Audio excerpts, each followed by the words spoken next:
La discusión llevada a un nuevo nivel, de mano de unos perros. Cultura, política, sociedad y más. Esto es el coloquio de los perros. Sean bienvenidos a esta nueva emisión de la segunda temporada del Coloquio de los Perros, episodio número 3. Y bueno, mi nombre es Dano, amante de las garnachas, creyente de los ovnis, y me encuentro con... Hola, ¿qué tal? Ya saben que yo soy Cassandra, pueden decirme Cass, amante de la literatura, de los debates con Dano y de las teorías de conspiración. Y vamos hoy con la conspiración más grande de la historia. Exacto, porque así es, hermanos, hermanas, es hora de hablar de El Señor.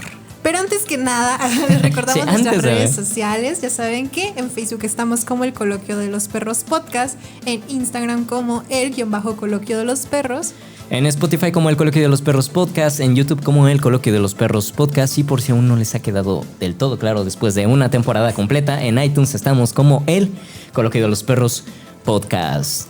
Pueden seguirnos en nuestras redes sociales. En nuestras redes sociales, sí. En mi Instagram estás, Cas, ¿cómo? Cas.pimienta. Yo estoy como Dano-Méndez, ahí para que nos sigan, los vamos a estar siguiendo y pues vamos a estar ahí conviviendo, ¿no? Con toda la bandita. Pero ahora sí, hermanos y hermanas, estamos reunidos aquí para hablar de la palabra del Señor. Pues así es, amigos, la verdad es que hoy es un tema, vaya que controversial, diría yo. Un poquito, no mucho, no un poco de más de lo normal. Pero, pues la cosa está así, ¿no? Hablar de religiones, más bien meterse en cosas políticamente correctas o incorrectas, según sea el caso, según como lo quieran ver. Pero aquí lo políticamente correcto nunca importa, así que... Así que chinga. No, tampoco. No, pero sí vamos a hablar de... ¿De qué gas? Pues de algunos mitos religiosos que nos han acompañado a lo largo de la historia y que han permeado, y ya en algún podcast habrán escuchado mi trauma con la costilla de Adán, así que vamos a retomar algunos de los mitos, historias religiosas que pueden parecer un poco inverosímiles, pero que hasta hoy en día se creen como absolutas. Como vaya los chismecillos, ¿no? Los chismecillos de la religión por ahí. A ver, pues para comenzar yo creo que nos vamos a evocar un poquito en el Nuevo Testamento, amigos, versículo 5, capítulo 10. Lo pueden checar ahí en la Biblia, ahí está. Ahí dice, nos vas a dar like y compartir. Ahí lo dijo el Señor Jesús, yo no lo dije, lo dijo, ahí está, búsquenlo, ahí está. A ver, hablar de religión es hablar de Dios y concretamente también de un personaje. Puedes creer o no puedes creer, pero ahí está, ¿no? Hablar de Jesús es hablar de una persona anarquista, porque fue una persona anarquista, amigos, por si no lo sabían. Sí, exacto. Para que no digan los de la iglesia que rayar paredes está mal, porque les recordamos que aquí el Señor Jesús entró y apaleó a unos comerciantes en una iglesia, Ojo, nada más les recuerdo, ahí dejo el dato. Pero pues es hablar que es también de una persona que dicen convirtió el agua en vino, multiplicó peces, multiplicó pan, revivió. Bueno, eso sí está chido, la neta, eso sí está chido. Pues yo quisiera poder multiplicar aquí la comida para darle a todas las personas, ¿no? Pero pues también es hablar de una persona que dicen revivió a un muerto, regresó la vista a alguien ciego y resucitó. Prepárame otro damn, por favor. Resucitó de la muerte. Damn, guys. Pues así es, amigos. Yo creo que todos hemos, si no son creyentes, pero de alguna forma creo que todos hemos escuchado la mitología alrededor de la religión católica, cristiana en general. Uh-huh. Y es muy interesante todo esto que mencionas, porque creo que de alguna forma crecimos. Vamos, todos teníamos pastorelas en nuestra primaria, que si Jesús nació en un pesebre y que si los Reyes Magos siguieron una estrella y demás. Bueno, son cosas que se han quedado tan marcadas y que nos han configurado la visión total del mundo, ¿no? O sea, sí, claro. Podrá ser muy agnóstico, o sea, creo que sí hay personas, pero la gran mayoría de las personas agnósticas celebran Navidad. Y Navidad, claro que sí, O sea, por lo menos en México tiene que ver totalmente con este mito de Jesús, o sea, con que incluso se debate que ni siquiera nació ese día, ¿no? Que adaptaron el día del 25 para que estuviera con el solsticio de invierno, me parece. Ajá, como para que ahí concordara con ciertas cuestiones como también naturales, ¿no? Pero pues sí, la verdad es que si tú estás escuchando esto en diciembre, eres... no tengo de Navidad. No eres creyente y estás celebrando la Navidad, qué hipócrita, ¿eh? Qué hipócrita, amigo. Yo. No es cierto. Pero bueno, para las personas que nos están viendo por YouTube, ya pueden ver que aquí está Jesús. La gran pintura de Leonardo da Vinci. Exacto, aquí. Ah, bueno, ahí lo estaba. Ahí está, ¿no? Jesus Christ. Pero bueno, a ver, hay bastantes mitos, bastantes leyendas, lo que quieras, si eres creyente, si no eres creyente. Yo creo que, mira, yo crecí dentro de una familia católica. Yo creo que la gran mayoría, ¿no? Aquí en México hablar de catolicismo es hablar de cualquier persona, ¿no? Seas practicante o no. A mí siempre de manera muy particular me llamó la atención todas esas cosas que decían, ¿no? De que si revivió, si no revivió, si convirtió el agua en no sé qué cosas. Pero dentro de esta historia de la crucifixión hay un tema bastante, considero interesante, lo cual es el manto de Turín. ¿Lo conoces? ¿Lo habías escuchado, Cas? Algo de eso he escuchado. Bueno, también es conocido como la sábana santa, que concretamente es la manta en la cual pusieron el cuerpo de Jesús después de su crucifixión, lo metieron a una cueva y al tercer día, según las escrituras, resucitó. O se lo robaron. O se lo robaron. Sí, es cierto, porque al final de cuentas era una persona pues famosa, la persona más famosa de aquel entonces, o sea, ¿no? ya podría parecer chiste, pero no, sí, realmente sí. Se habla mucho de si pudieron haber robado el cuerpo en realidad, ¿no? Y que incluso de que si vieron o no vieron a Jesús ascender al cielo, ¿no? María y María Magdalena, pues hablan también de que hubieran estado bajo los efectos de... bueno, tal vez no bajo los efectos de alguna sustancia, pero sí bajo el querer darle el significado a que sí había podido trascender o no. Claro, todos hemos estado como en ese éxtasis quizá, ¿no? O esa situación. Y también recordemos que la Biblia, que es de donde se retoma todo esto, sí, pues fueron escritas como por diferentes personas técnicamente y diferentes no es un perspectivas, libro. ¿no? Ajá. De hecho son como son textos, que se textos recopilando. Y ahí, yo creo que ahí, antes de regresar al manto, tú ahorita acabas de decir eso de la Biblia, que a mí me fascina también, precisamente por eso. Porque son textos los cuales se recopilan. Es como si tú agarraras y escribieras tu perspectiva. Yo agarro y escribo mi perspectiva. Alguien más agarra y escribe su perspectiva. Y un chingo de gente escribe su perspectiva. Y pum, la juntan. Pero ¿qué es lo que pasa aquí? A la hora de que juntan esos textos, conveniente o inconvenientemente, dicen, a ver, vamos a revisarlos. ¿De qué manera se representa a Jesús en estos textos? ¿No? Porque creo que a partir de ahí es como se forma realmente la Biblia, poder tener la imagen de una persona súper buena, súper santa, que no rompía ni un plato, que todo lo que hacía era a favor de la humanidad y que nos iba a salvar. Pasaba por un filtro también, o sea, exacto. De la bondad, de todo esto que nos han enseñado. Y fíjate que ahorita que mencionas esto está bien interesante, porque si lo pensamos, la Biblia al final es como el gran libro. Ya lo habíamos dicho en otro podcast, ¿no? Es el primer libro. El primer libro, la gran literatura. Exacto. Y me recuerda mucho esta película que no sé si la has visto, pero se llama Rashomon. Rashomon, no sé cómo se pronuncia, es japonesa, me parece, sí. Y es de Akira Kurosawa. Ah, ok, yo ahora le conozco al director. Ok, y es una película de diferentes perspectivas, ¿no? Entonces nunca sabes, se cometió un crimen y entonces entrevistan a todos y nunca sabes quién realmente o cuál es la verdad, ¿no? Sí. Y hace unos días estaba leyendo El desfile del amor de Sergio Pitol y lo mismo, está investigando sobre algo y son diferentes perspectivas las que va recompilando, que nunca sabes cuál es la verdadera historia. Entonces creo que con la Biblia pasa algo similar, no sé qué opinas, sí, o sea, claro. Tenemos diferentes perspectivas y por eso de repente puede haber algunas cosas que no sabemos si son ciertas o que pudiera parecer que hay fallos en la historia. Pero pues es que cada quien narró lo que quiso, lo que pudo. Y aparte si tomamos en cuenta que hay un Nuevo Testamento y todo esto, Antiguo Testamento, ¿no? Sí, claro. Entonces sí hay cambios y creo que esto ha hecho como que solo algunas historias prevalezcan y algunas de esas historias las tomemos y creo que la mayoría no nos hemos sentado a leer la Biblia Sí, claro completa que no. y aún así No, no, no. agarramos estos mitos como una totalidad y como un todo, ¿no? Sí, exacto, de nuestras de- creencias, de nuestra creación. A mí me gusta pensar de manera muy particular que la Biblia en sí, o más bien la historia de Jesús, es más bien como una historia de vida, o más bien como una filosofía, ¿no? Al final de cuentas, una filosofía que creo, considero yo y siempre he pensado, cualquier ideología, cualquier filosofía tiene sus bajos y sus altibajos, ¿no? Más, menos. Pues al final de cuentas esa es una forma de vida, un estilo de vida, ¿no?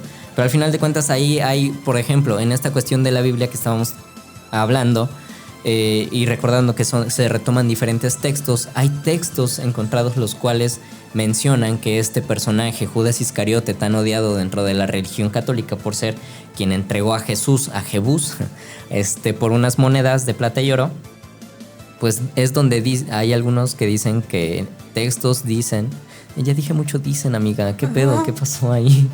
Ajá, pero ¿qué dicen? A ver, dinos qué dicen. La cosa es que mencionan Ajá.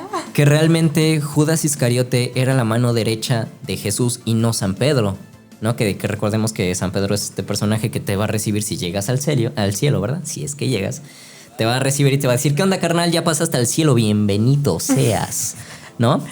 Y donde se supone que Judas Iscariote era la mano derecha y donde Jesús le dijo, es que tú me tienes que entregar, tú tienes que hacer esto, y donde él supuestamente le dice el plan perfecto para que lleguen a su crucifixión y se ha tomado como el mártir de los mártires. Ok, mira, ¿No? qué interesante. Ahorita también pensaba en que todo esto de los 12 apóstoles, que en realidad uno de ellos era mujer y se dice que era María Magdalena, ¿no? Pero pues, vamos, la Biblia ya sabemos y todo esto era tan machista que no se atreven a...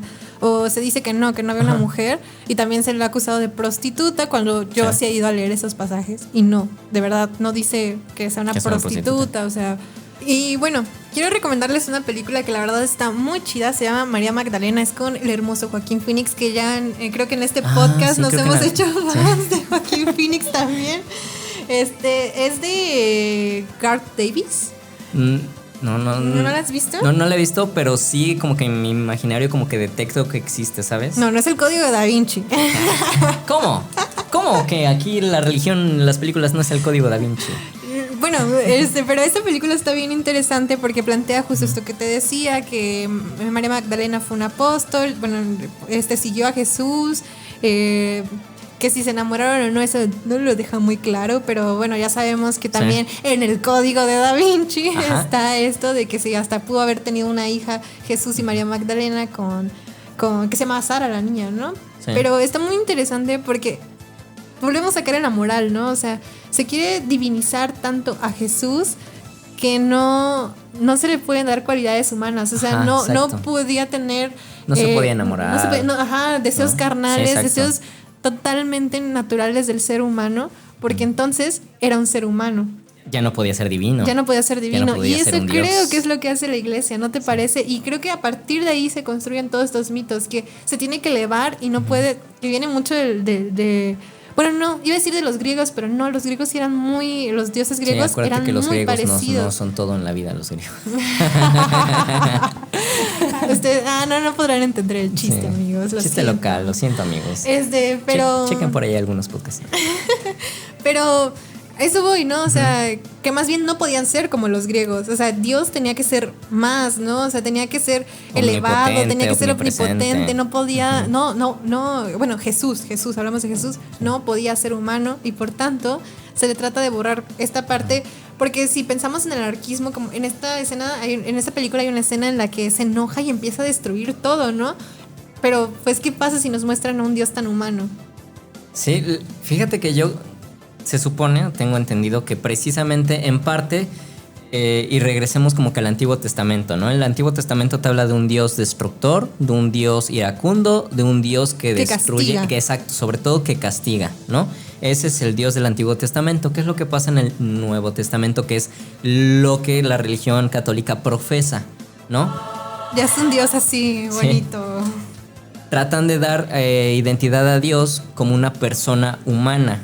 Creo Lo que quieren es a partir de identificar. Jesús, Ajá, ¿no? a partir de Jesús lo quieren identificar una persona humana para que nosotros nos identifiquemos con esa persona. Pero es lo que tú dices, no puede ser del todo una persona porque no se puede enamorar, no puede tener errores, no puede actuar fin propio, porque al final de cuentas actuaba de una manera propia, o sea, él quería sus propios objetivos. Cambiar el mundo viene de una ideología propia, Exacto. ¿no? De una cosmovisión en la que solo importa lo que tú quieres, o sea, al cambiar el mundo solo importan tus ideas. Sí, y de hecho esto que mencionábamos, ¿no? O más bien que tú mencionabas, de María Magdalena es parte de lo que se hablaba, que María Magdalena pudo incluso haber sido la esposa de Jesús, pudieron haber tenido descendencia y pudieron... De hecho, también, así como mencionaba en algún momento que había escritos donde decían que Judas Iscariote era la mano derecha, también hay escritos donde se muestra a María Magdalena como la mano derecha de Jesús y ser una de las responsables de formar también todo ese movimiento que creó. Y esto que comentabas que comentabas del Código Da Vinci, que la verdad, independientemente si el libro esté bueno, si no esté bueno, No, si la película les gustó o no les gustó, plantea algo bastante interesante que es... conspiración. Ajá, la conspiración. Porque ahí te habla que los templarios, los caballeros templarios, querían ya de una vez por todas acabar... O sea, más bien que sí era cierto que María Magdalena había sido la esposa de Jesús, que sí era cierto que habían tenido descendencia y querían... tapar todo eso, que ya no se diera a la luz, que ya no saliera más a flote. ¿Y qué es lo que pasa? Que comienza de ahí también una cuestión conspiratoria que pues al final los templarios sí siguen viviendo, que es la misma iglesia quien conoce todo eso, pero ¿qué es lo que pasa si se da a conocer que Jesús sí tenía hijos? Que Jesús sí era humano. Entonces ya no es divino, ¿no? Y entonces ya no hay religión. Pero fíjate que en México ha pasado algo bien interesante y esto me lleva a uno de los mitos más importantes, yo creo que en México, ¿no? Uh-huh. Y es realmente la Virgen María. La Virgen María, creo, y ya lo habíamos comentado en otro podcast, sí, es una de las figuras más importantes porque fue quien sirvió para dominar totalmente México. O sea, en México somos guadalupanos, no somos católicos, o sea, tenemos más respeto a la Virgen María que al propio Jesús, ¿no? Sí. O sea, y eso está muy interesante porque es con todo este mito de Juan Dieguito, o sea, de que se le aparece cuatro veces se le aparece y que cura a su tío, ¿no? Y que al final termina ahí grabada la Virgen María y que él le lleva flores y me parece que por 2010 ya lo hicieron santo como tal a Juan Dieguito, ¿no? Porque santo. Pues vio a la Virgen María, o sea, ese mito es muy importante porque a partir de ahí se crea algo muy fuerte en México y que son los guadalupanos y que actualmente, o sea, la figura de la Virgen de Guadalupe es muy, muy, muy fuerte, importante, sí, muy ¿no? Imponente incluso. Incluso se trata, o sea, no podría ser posible que esta Virgen de Guadalupe sea la Virgen María por muchas cuestiones, ¿no? Pero se le iguala, ¿no? ¿Sabes? De hecho... No sé cómo lo veas tú, Cas, pero para mí la imagen vaya, no sé ni siquiera si llamarlo personaje, pero de la Virgen de Guadalupe, para mí en lo particular fue una táctica de la conquista, ¿no? En todo ese proceso, porque al final de cuentas era como de, ok, sabemos que nosotros teníamos una religión politeísta, ¿no? Un chingo de dioses, ¿no? Un besito a Quetzalcóatl donde quiera que esté. Pero, pues, ¿qué pasa? Llega la conquista, nos imponen la religión católica y pues obviamente nosotros no podemos tener dioses blancos porque ninguno de nosotros somos blancos. O sea, todos somos morenos, tenemos una tez más oscura, ¿no? ¿Qué es lo que pasa? Comienzan a decir... Los adaptan. Ajá, los adaptan hacia nosotros y obviamente tampoco podíamos ¿con qué personaje se iba a identificar el proletariado? Pues con una persona con la cual también se identificaran. Ya tenías a tu diosa de tu misma tez, pues ahora faltaba alguien que tuviera ese vínculo con esa diosa de tu misma tez. En este caso Juan Diego, ¿no? Un indígena con el cual se pudieran identificar. Ahora, también hay que decir que la Virgen de Guadalupe, tal cual técnicamente dentro del imaginario de la cultura mexicana siempre ha existido, pero se le conocía como Tonantzin.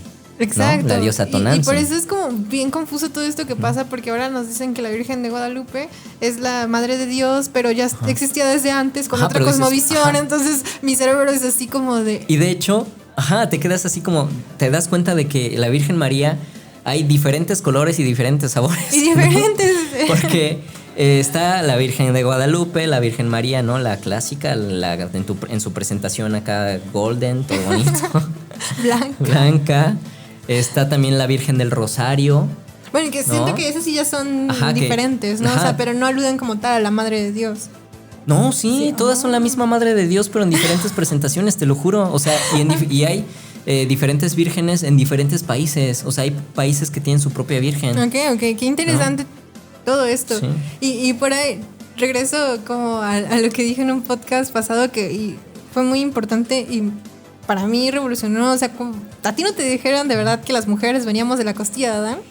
Ah, sí, claro que sí. Y por mucho tiempo estas personas que creen que venimos de la costilla de Adán se han negado rotundamente a la evolución, ¿no?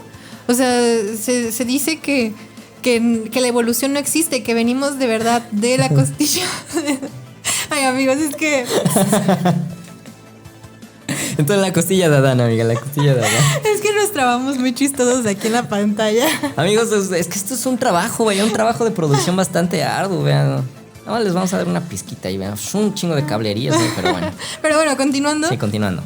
O sea, todos estos mitos realmente, que del arca de Noé, que si el diluvio, que hasta se transforman las historias y se exageran, han configurado mucho y desafortunadamente todas estas ideas, pues, que vienen de un libro en el que no podemos comprobar que todo sea cierto, que incluso hoy todos los análisis que se hacen no podría ser cierto, hacen que las decisiones que se tomen hoy en día partan de eso. Y una de ellas ha sido el debate tan grande por el aborto o el debate tan grande por la homosexualidad, o incluso los padres que abusan de niños y dicen que fue porque Dios así lo quiso, ¿no? Sí, o sea, ¿qué mamada? Todos estos mitos son bien raros. No sé si tú sabes alguno así bien random. Yo, la verdad creo que ahí son más como también interpretaciones, ¿no? Interpretaciones de cómo es que toman esa filosofía. Porque les digo, o sea, al final de cuentas eso fue es una ideología y es una filosofía e incluso un estilo de vida para diferentes personas. Pero yo creo que no está mal, digo, nosotros no somos teólogos en lo más mínimo, solo simplemente somos personas que queremos hablar de esto. Pero yo creo que ahí hay muchísimas cosas que se pueden hablar y que se pueden poner a discusión y se pueden poner a debate, ¿no? Si realmente venimos de Adán, de la costilla. De la costilla de Adán y de Eva, si realmente existió Jesús. Yo creo que Jesús sí existió. Sí. Yo siempre voy a sostener que Jesús existió. Yo creo que sí existió, sin embargo, estaba también esta parte de querer hacerlo divino, que tal vez surgieron estas historias de que duplicó los panes, duplicó los peces, convirtió el agua en vino, caminó en el agua, ¿no? Yo tengo una teoría bien bonita ahorita, es que me acordé mucho, hay muchos mitos a partir de la religión y una de ellas es la Llorona. No, de verdad está bien bonita esta. Una de ellas se supone, se cree que Jesús es un viajero del tiempo y que precisamente porque Jesús conocía ya mucho. ¡Ay, aquí venía el jam! ¿Verdad? Sí. Bueno, pero porque Jesús conocía ya un montón de cosas, se podría decir que estaba más avanzado, se cree que pudo haber sido un viajero del tiempo. Ajá. Y que por eso es que pensaba cosas como muy adelantadas para su época y por eso se creía que tenía mucho poderes o todo eso porque lo pensaba de diferente forma y que pues su misión, algo así como en Dark, ya ves que todos tienen papeles, era hacer que pasara todo esto, ¿no? Entonces ese es uno de los mitos bien interesantes. Está interesante esa teoría. Que me leí por ahí, ¿verdad? Ya saben que me encantan esas teorías de conspiración, en el que Jesús podría ser un viajero del tiempo. Y fue a salvar a la humanidad. Oh, wow. Órale, es muy interesante esa. Es muy de damn. Me iluminé. Pero pues sí. Oye, ya ni siquiera les dije de mi teoría del manto de Turín. A ver, regresa a tu teoría. Es que nos emocionamos. Sí. ¿Rebobinamos? Rebobinamos un poco. Pero bueno, básicamente ya ni siquiera lo voy a alargar tanto. Básicamente se dice que en ese manto, ¿no? Como les había dicho en un principio, ahí fue donde se envolvió a Jesús, que si lo robaron o no, etcétera. Eso es muy independiente. Pero lo interesante de este manto es que a base de diferentes escaneos incluso se pudo llegar a tener la supuesta primera imagen real de cómo era Jesús, ¿no? Entonces era una persona con cabello largo, con una barba bastante prominente. Como los judíos. Ajá, exacto. Exactamente, como los judíos. No puede existir religión católica sin los judíos, ¿no? Pero bueno, ¿qué es lo que pasa? Que también hacen un estudio de carbono 14. Recordemos que este estudio de carbono 14 es para ver la antigüedad de este manto. Entonces resulta que este manto ya tuvo diferentes composturas, si se le puede decir de alguna manera, donde hay tela que puede provenir. De hecho, se piensa que es entre el siglo XIII y el siglo XIV, por ahí de 1260 y 1390. Es el periodo de tiempo que abarca la vejez de este manto. Pero ¿qué es lo que pasa? También pudieron tomar un poco de sangre ahí incrustada, y se supone que él era, si es que no me falla la memoria, O positivo. Ok. Entonces creo que es Me representa. Ajá, a todos, ¿no? Es donador universal, gracias Jesús. Pero vaya, también una de las cosas interesantes es que la misma iglesia ni siquiera lo corrobora, pero tampoco lo niega. Sin embargo, hay una iglesia edificada donde se reposa el manto de Turín, ¿no? Entonces, yo creo que lo más interesante de esto es que ni siquiera la misma iglesia te puede decir si es, no es. Y esto me revoca también al Arca de la Nueva Alianza. ¿Conoces el Arca de la Nueva Alianza? Algo he escuchado. Algo escuché en un rezo por ahí. En un rezo por ahí lo escuché. Pues sí, cuando era niña iba a rezos, amigos. Pues resulta que se supone que, y esto es un mito que también es bastante interesante, o un relato como lo quieran tomar, es que el Arca de la Nueva Alianza se supone que es donde se resguardan los 10 mandamientos, las tabletas de los 10 mandamientos, que si te pones a pensar, es como que ahí los mencionan, que de repente hubo 10 mandamientos y ya. Pero ¿y dónde quedaron esos 10 mandamientos? ¿Dónde está? Pues se creó que existe esta, pues es una caja de oro bañada, la cual también tiene una iglesia edificada, no me pregunten dónde porque no me acuerdo, pero que incluso esa iglesia está resguardada con seguridad privada. Okay. Y nadie entra. Y tienen a un padre que es el encargado ahí, pero nada más. Entonces, ¿qué es lo que tendrán dentro de esa iglesia? No lo sé. Uno de los mitos que también dicen es que si tú llegas a ver el Arca de la Nueva Alianza y la abres, te quedas ciego. Como en Pulp Fiction, ¿no? Cuando me imagino cuando abren el portafolio, la luz, sí, eso era lo que había en el maletín. Lo acabamos de descubrir, amigos. Pero se supone que te quedas ciego precisamente porque no eres digno de ver esas tabletas que el mismo Dios lanzó en un rayo láser hacia unas piedras y ¡pum! Salieron los 10 mandamientos. ¿Qué? ¿No? Entonces es ahí como que otro mito que está como de, órale, interesante, ¿no? Ok, pues mira, es súper interesante todo esto que plantea la Biblia, porque al final yo digo toda que la religión católica, ¿no? Y yo creo que todas las religiones, sí, ¿no? Todo lo que creemos, pues al final es muy interesante porque pues está en un libro y no podemos confiar al 100% en todas las cosas que se dicen. Sí, y a mí mi problema con todo eso es que no se cuestionan. O sea, ¿qué tal si, no sé, pienso en los Crónicas de la Conquista, ¿no? Que decían así de, y México era, bueno, y el Nuevo Mundo era de oro y hasta las personas eran de oro y así, ¿no? Nunca lo vamos a saber. Obviamente no eran de oro, pero era una exageración, pero tenían, ¿no? Alijes de oro, ¿no? Ajá, pero no, o sea... Imagínate, yo quisiera tener un brasier de oro como así, chingón. Pero, o sea, eso era literario al final, no era una exageración de decir, pues como estaban vestidos de oro, yo voy a decir que las personas eran de oro. Pero eran esas exageraciones, esas libertades literarias que pasaron también en la Biblia, que eran exageraciones, ¿no? De decir, no sé, lo del arca, ¿no? Que entraron ahí todos y que el diluvio y que esto, bueno, sí, o sea... Sí, hubo ponle un que diluvio. pudieron haber pasado esas cosas, pero no de esa desde manera. la literatura todo se exagera. O sea, siempre que escribes algo, estás haciendo una ficción, ¿no? Tal vez cuando Jesús le regresó la vista al ciego, pues tal vez le lavó el rostro porque tenía tal vez una infección ahí y lo curó, ¿no? Ajá, por ejemplo. O sea, como que siento cosas muy simples las exageraron y el problema es que nosotros seguimos tomando al pie de la letra todo lo que dice ahí, cuando no entendemos que al final... toda cosa que está escrita pasa por un proceso literario y más en la Biblia, ¿no? Bueno, al final de cuentas, si llegaste hasta este punto y no te ofendiste, gracias. La verdad es que para nosotros esto no es que nosotros nos queramos burlar en lo absoluto, pero tampoco está de más tomarlo de una manera un poco chusca. Digo, al final de cuentas, es la manera en como queremos, interpretar las cosas. Digo, tampoco está mal que nosotros... Digo, es bueno que se ponga en discusión todo esto, ¿no?